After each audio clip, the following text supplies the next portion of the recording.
Hi, we have Matthieu today from Tigerlily. Hello, Nibal. How are you? I'm fine. So, can you tell us a little bit about Tigerlily first? Sure. Tigerlily is a social marketing platform dedicated to Fortune 1000 companies, and they use Tigerlily to manage and optimize their social marketing actions across the social web. Yeah. So, I understand that you're an author of a great book about community management. Yes. Can you tell us a little bit on how to build a good community that can stand up for your brand and your product?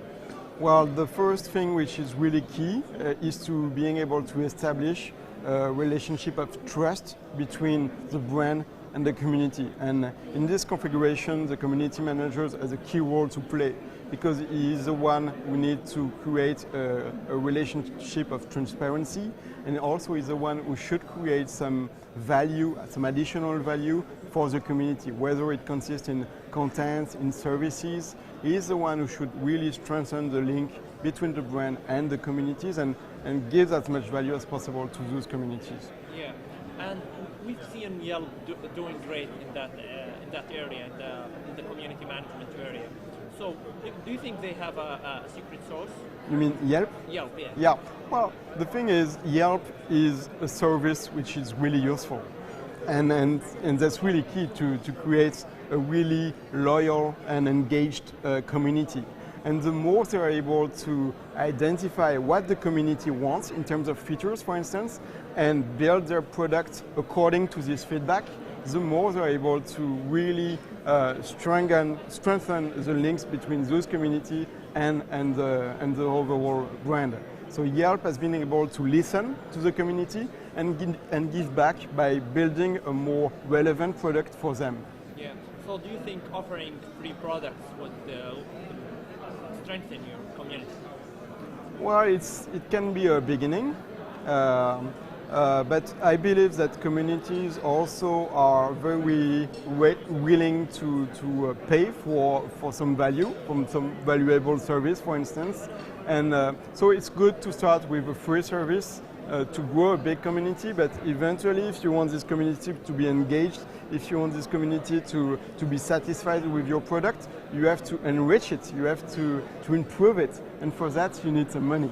So at some point you have to sell this product, and afterwards the community will be willing to pay for it if it's of enough value for them. Yeah. So is there any special properties in a great community manager? Well, you know, he's a multitasking guy because he has to deal not only with marketing, with communication, but also with customer service and also internal communication.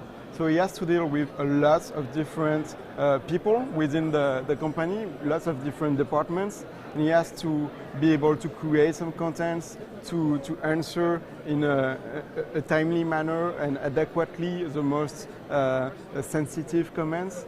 He has to also be able to identify the most interesting opportunities in terms of business among the community. So he has to do lots of stuff, and it's a difficult profile to identify. Yeah. So moving on to social media. Yeah. How do you think startups can leverage the power of social media in promoting their products or services? Well, you know, most of the time startups, B2C startups that is, Yeah, B2C or B2B. or B2C or B2B. B2B, it's quite common the way they do it. It's most of the time it comes with a freemium model. So they start with a free product and eventually they happen to sell some additional plugins, some additional features, or sell some paid product afterwards. So it's a good way to start with as a startup in the B2B market.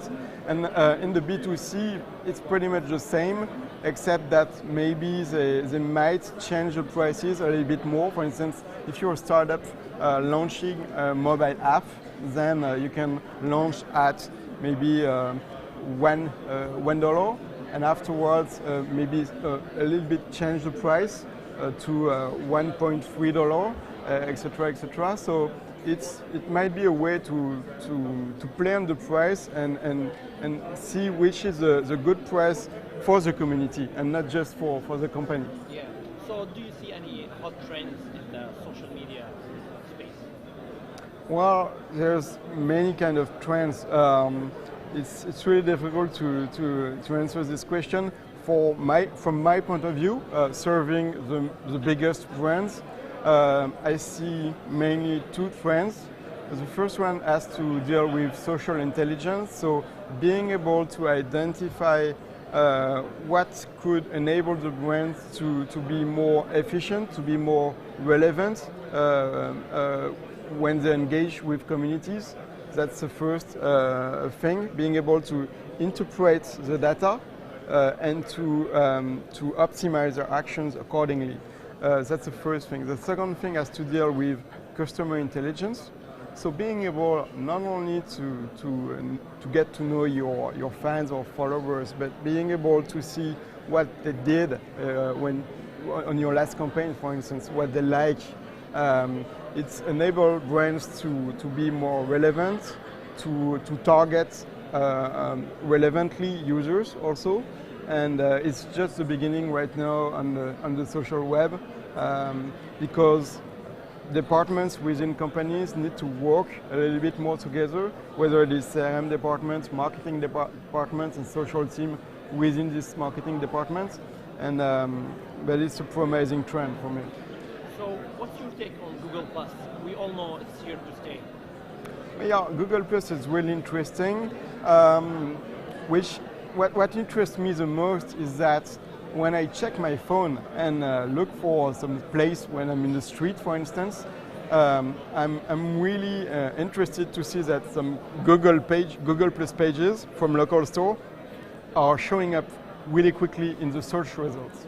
So that means that for SMBs, for instance, it might be really interesting to use the Google Plus pages so they can share some more information for the users who are looking for them. So maybe it's, for now at least, it's more interesting. Google Plus is more interesting for SMBs and not necessarily for brands. I mean, it might be useful for brands in terms of SEO. For now, that's the case, but maybe it will be more than that later on. We will see. Yeah. So, how should startups manage their flow on social media? How should they post on Facebook and on Twitter and on Google Plus? Well, you know, I guess startups they start to build product, and they're not quite sure if the product really meets a demand. So what they should do is definitely ask lots of questions during the beta test, for instance, and being able to gather the feedback from their communities and iterate on their product over the course of the months. It will be the best way, I believe, to create a strong relationship with this community and learn as much as possible for them. So thank you, Matthieu. Thank you. Pleasure to have you. Thank you.